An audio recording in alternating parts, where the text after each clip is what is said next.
Hi, I'm Guna Mathivanan. Welcome to Simply Current Affairs. Before going into today's editorial discussion, let us finish the feedback for the question which I gave yesterday. And friends, if you are watching this video series for the first time, then please watch my introductory video given in the playlist to know how to participate in this answer writing program. The initiative is open to all. And as you all know, I'm coming up with an exclusive current affairs program starting from tomorrow, targeting our Civil Service 2026 exams. In this program, I will be completing 1000 plus topics in detail, and I will be giving you static linkage wherever possible. Every class will be followed by multiple choice question test. Alright, and I'll be giving you a detailed material as well. Classes will be on the weekends. So initially it will be on Saturday, Sunday. After 2 months, it will become Friday, Saturday, Sunday at 7 p.m. You can watch the video a number of times as per your convenience. Also, I'm launching an economy full course targeting our prelims 2026, which will be starting from 15th of October.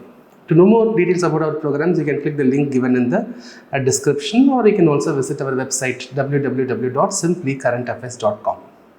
Right. The question which I gave in yesterday's video is, India has emerged as a breeding ground for cyber threats. Enumerate the key vulnerabilities that have made India particularly susceptible to cyber crime. Right, so you have two parts. So India has emerged as a breeding ground for cyber threats. See, for such questions, you have to give facts. In the introduction only, you can come up with a fact. So one side, our internet adoption, digital system adoption is growing at a faster pace. Another side, we are the second largest country in terms of cyber attack. So give some fact and start your introduction. Then from there, you can highlight the key vulnerabilities. So in this question, only one subheading is directly possible. So there is scope for one more subheading, that is way forward or solutions. So introduction, highlight the key vulnerabilities. Okay, then you can give some solutions, or you can give some way forward, or if you are expanding key vulnerabilities in detail, in the conclusion part at least you mention about a way forward. Make the conclusion little bigger. Okay, let's say 2 paragraphs, then give that solutions and way forward. Right, simple question. So today I have taken the answer of Shivaraman, though your handwriting is not that great, but that is okay. Do not worry. Focus on speed. I am able to read your answer. Okay, you have written well. I am able to read your answer. So don't worry about your handwriting, because I am able to read. I am able to understand what you have written. If you can improve slightly, great. Ensure you are maintaining speed. Okay, so as mentioned, he has started with a fact. With 850 million internet users, also highlighted about the cyber incident fact as well. Okay, then from there he is going into key vulnerabilities. Good. So key vulnerabilities you have mentioned about low cyber awareness. Example, wherever possible you try to give examples that will help you to improve your score. Example will definitely help you to improve your score. Okay, many students, they are trying to force fit facts and examples. Don't force fit. It should be organically flowing. It should be more relevant. When it is relevant, that becomes a good scoring answer. Okay. Then weak digital infrastructure. For example, look, AIMS network is very weak. That is why there was a ransomware attack in 2022. Outdated legal framework. The legal framework. See, IT Act 2000 is not equipped well to meet the problems created by AI. So what we need is an amendment. We have to strengthen it. Okay. Then institutional fragmentation. Certain.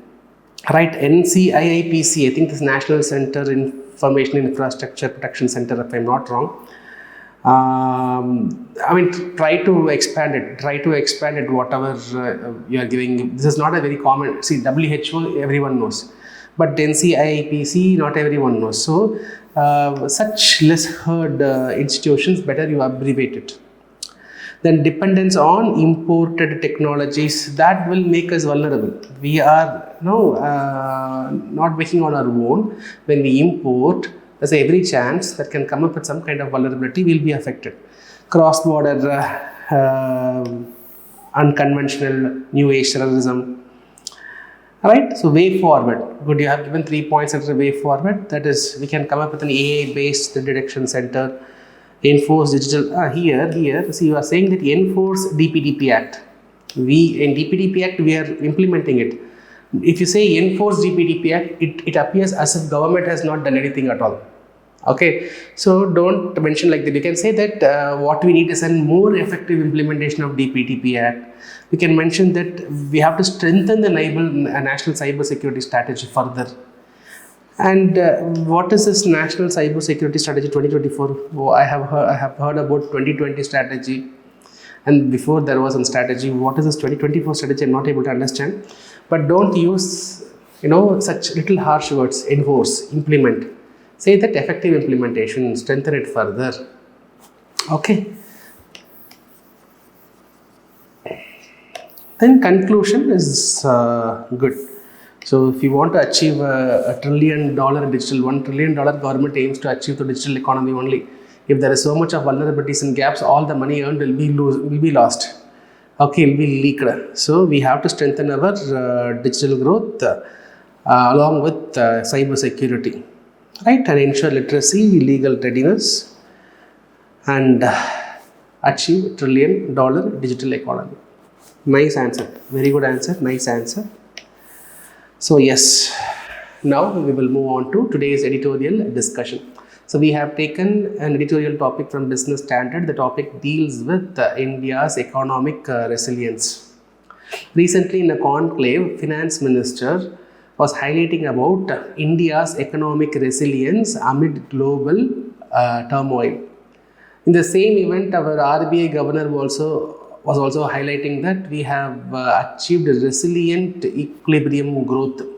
That means, despite of all the global uncertainties, okay, we were able to perform well, we are performing well. And RBI governor says that we have achieved the growth equilibrium, that irrespective of whatever is happening around you, we will be growing at a specific pace.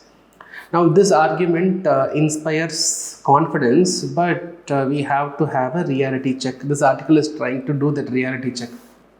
So first we will try to understand the strength of Indian economy. Once Indian economy was called as Fragile 5. What is this Fragile 5? Fragile 5 refers to 5 emerging economies which were very, very, very vulnerable to the external shocks. India, Indonesia, Brazil, South Africa, Turkey.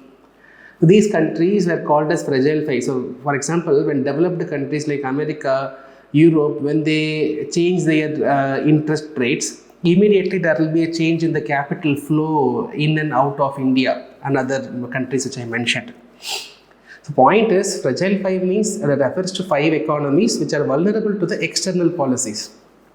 So we were referred as Fragile 5 in the early 2010, 11, 12, that time period. But however, today we are the 4th largest economy in the world, and during COVID also we were able to achieve a quick V-shaped recovery. The entire world GDP was getting affected, but we were able to bounce back immediately. That is called as V-shaped recovery. We came down and immediately we are able to come up. And today we are the fastest growing economy as well. The important reason for this is our domestic consumption. Our domestic consumption, see, India's GDP, around 60% of India's GDP that comes from domestic consumption only. So you, me, we all consume. That consumption results in demand. That demand results in more production. That more production results in more job. This more production results in more GDP. This more production results in more profit for the companies, more income for the workers. This more profit, more income, everything results in higher tax revenue for the government. Higher tax revenue can be progressively used to minimize the inequality prevailing in the society. So, the domestic consumption is what is helping us to achieve the growth and development in the country. That is our biggest strength. There might be COVID, there might be war, there might be uncertainties in the availability of the raw materials, there can be supply chain disruptions, there can be price volatility among major importing substances, but still India is able to stay stronger. That's because of our domestic consumption. Recently also RBI has revised our growth expectation from 6.5% to 6.8% in 2025-26. But however, despite of all these strengths and advantages, there are some challenges we have to understand. This dependence on, too much dependence on domestic consumption is the biggest challenge. Too much dependence. Domestic consumption will help us to achieve some sort of stability in the growth, no doubt. But if you want to have an expansion potential, then definitely you cannot stay more inward. You have to integrate, connect with your global peers. Right. So, domestic consumption can help us in maintaining some stability in the growth rate. But if you want to expand your growth, you want to become developed economy, you want to become third largest, second largest, first largest economy, then just depending on domestic consumption is not going to help you. And the next challenge which India is facing recent days is the private investment. Of the total investment, the government capital expenditure is increasing year after year because the private investment inside India is coming down. And also a lot of private players, instead of investing in India, they are investing in other countries. Right, in the last year, almost $36 billion worth of money was invested. It was going out from India to other countries. So this private investment has to be increased and improved. The outflow of capital should also be arrested. So we have to bring some reforms in the country. Right. So these are some challenges. Along with these challenges, there are some risks also.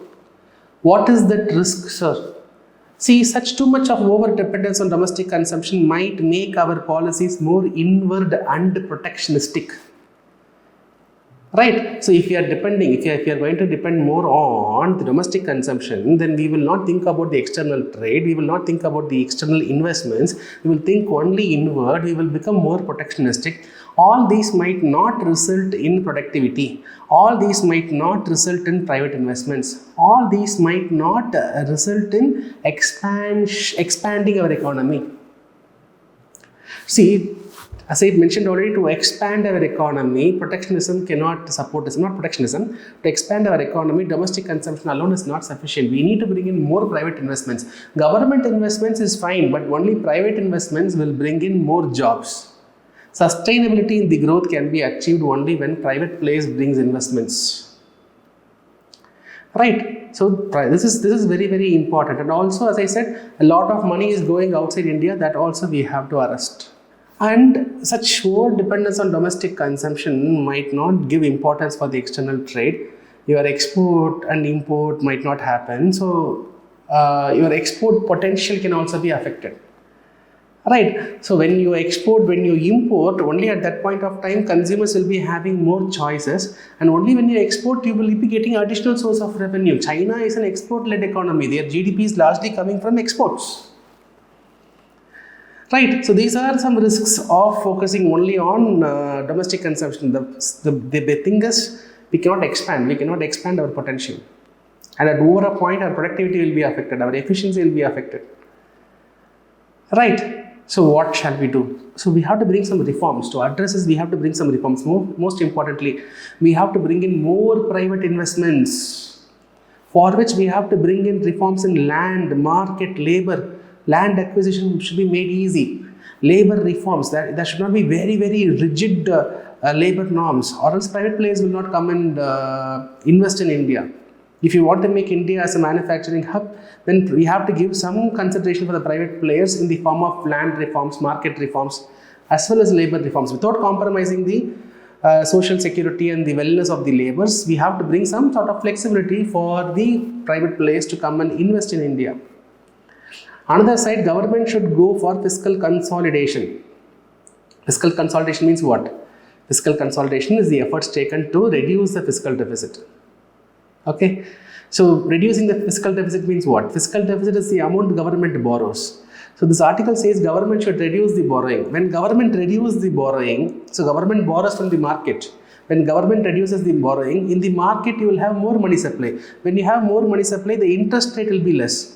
Then private players will borrow for a lesser interest rate. Are you able to understand? So assume that, see, in the market means banks, okay?